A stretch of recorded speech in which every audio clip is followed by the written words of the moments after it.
Hello hi అండి. అందరూ ఎలా ఉన్నారు? ఈరోజైతే నా సండే స్పెషల్ చూపిద్దామని చెప్పి ఈ వీడియో చేస్తున్నాను. నేను పెద్ద వంట మాస్టర్ని అయితే ఏం కాదు, జస్ట్ నార్మల్గా సింపుల్గా మా ఇంట్లో వాళ్ళకి నచ్చేలాగా వంట అయితే వండుతాను. దీనికోసం అయితే నేను ఫస్ట్ బగారా రైస్ చేస్తున్నాను అనమాట. దాంట్లో ఒక 2 టేబుల్ స్పూన్ ఆయిల్ వేసేసుకున్నాను. దాంట్లోనే మసాలా ఇంగ్రీడియంట్స్ కూడా వేసేసుకొని దాంట్లో పుదీనా, పచ్చిమిర్చి, ఇంకా ఆనియన్స్, క్యారెట్ ఇలాంటివి ఉంటే అన్నీ వేసుకోండి.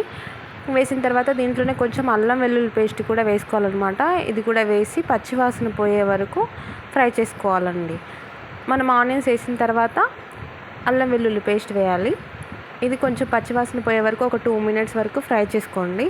ఇది ఫ్రై చేసిన తర్వాత దీంట్లోనే మనం వాటర్ కూడా అడ్జస్ట్ చేసేసుకుంటాం. నేను 2 గ్లాస్ రైస్ తీసుకున్నాను. దానికి సరిపోయిన వాటర్ అనేది 2 గ్లాస్ రైస్కి 4 గ్లాస్ వాటర్ అనేది యాడ్ చేసుకున్నాను అనమాట.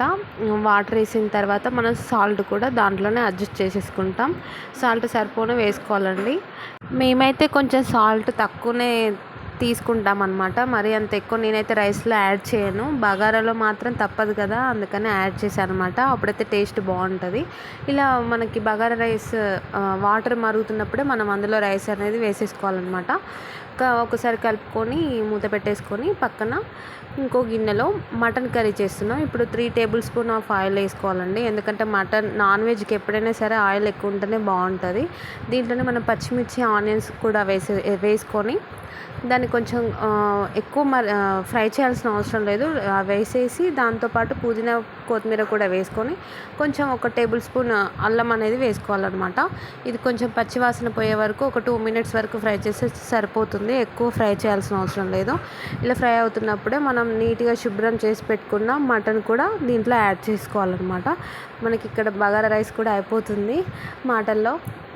మటన్ వేసేసుకున్న తర్వాత దీన్ని బాగా కలుపుకోండి. దీంట్లో ఇప్పుడు మనం పసుపు, సాల్ట్, మీ టేస్ట్కి సరిపడిన సాల్ట్ అనేది వేసుకోండి. ఈ 2 వేసిన తర్వాత దీన్ని బాగా కలుపుకోవాలి. బాగా కలుపుకున్న తర్వాత దీన్ని మూత పెట్టి లో ఫ్లేమ్లోనే ఒక 20 మినిట్స్ వరకు ఉడకనివ్వండి. మనకి ఆయిల్ అనేది సపరేట్ అయ్యే వరకు దాన్ని బాగా కలుపుతూ మధ్యలో కలుపుతూ ఇలా ఫ్రై చేసుకుంటూ ఉండాలన్నమాట. ఎందుకంటే మటన్ అనేది ఆయిల్లో కొద్దిగా వేగితేనే దాని నీచు వాసన అనేది రాదనమాట. కొంచెం మంచిగా ఉంటుంది, టేస్ట్ కూడా మనకి బాగుంటుంది, తెలుస్తుంది అనమాట. ఇలా ఫ్రై అవుతుంది చూడండి. ఇలా ఆయిల్ అనేది సపరేట్ అవుతుంది. ఇప్పుడు మనం ఈ స్టేజ్కి వచ్చిన తర్వాత మనము కారం అనేది వేసుకోవాలన్నమాట. కారం మేము ఎంత తింటామో అంత వేసుకుంటున్నాం. మేమైతే స్పైసీ ఎక్కువనే తింటాము. మీకు నచ్చినట్టు మీరు వేసుకోండి. దీంట్లోనే ధనియాల పొడి కూడా వేసుకొని మంట లో ఫ్లేమ్లోనే పెట్టి బాగా కలపండి. ఒక 3 మినిట్స్ వరకు ఆ మసాలా అనేది దానికి పట్టాలన్నమాట. అప్పుడైతేనే టేస్ట్ బాగుంటుంది. మనం ఏమంటే కలిపి వాటర్ అనేది వేసుకోవద్దండి. కొంచెం ఇలా 2 మినిట్స్ వరకు హై ఫ్లేమ్లో పెట్టి కలపండి. కలిపిన తర్వాత మనం వాటర్ వేసుకునేటప్పుడు లో ఫ్లేమ్లోనే ఉంచాలి. ఇలా 2 మినిట్స్ ఇలా కలుపుకోండి. కలుపుకున్న తర్వాత మనం ఎప్పుడైనా సరే మెయిన్గా గుర్తుంచుకోండి, వాటర్ అనేది హీట్ వాటర్ మాత్రమే వేయాలన్నమాట. నాన్ వెజ్లో ఎప్పుడైనా మనం ఇలా కారం ఇవన్నీ వేస్తున్నాం కదా, ఇవి మంట హైలో ఉంటుంది. చాలాసేపు పీసెస్ కూడా ఫ్రై అయి ఉంటాయి కదా. మనము కూల్ వాటర్ అనేది వేస్తే ఏమవుతుందంటే దాని టేస్ట్ అనేది పోతుంది అనమాట. అందుకే మనం హాట్ వాటర్ మాత్రమే వేయాలి. ఇలా కలుపుకున్న తర్వాత దీంట్లో మనకి ఎంత కావాలో అంత గ్రేవీ కోసం వాటర్ అనేది యాడ్ చేసుకోవాలి. నేనైతే ఒక చెంబు వరకు పోసానండి వాటరు. ఇది ఆల్మోస్ట్ కొద్ది ఫ్రై అయింది కాబట్టి వాటర్ అనేది తక్కువనే పోస్తున్నా.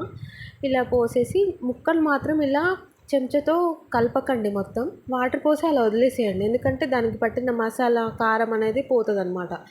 ఇలా వాటర్ అన్ని వేసిన తర్వాత దానికి మూత పెట్టి కొద్దిసేపు ఒక 5 మినిట్స్ ఉడికిన తర్వాత దాంట్లో మనం మసాలా ఐటమ్స్ అన్నీ వేసేసుకొని లాస్ట్లో పుదీనా, కొత్తిమీర వేసుకొని ఒక 5 మినిట్స్ ఉంచి బంద్ చేస్తే అయిపోతుంది.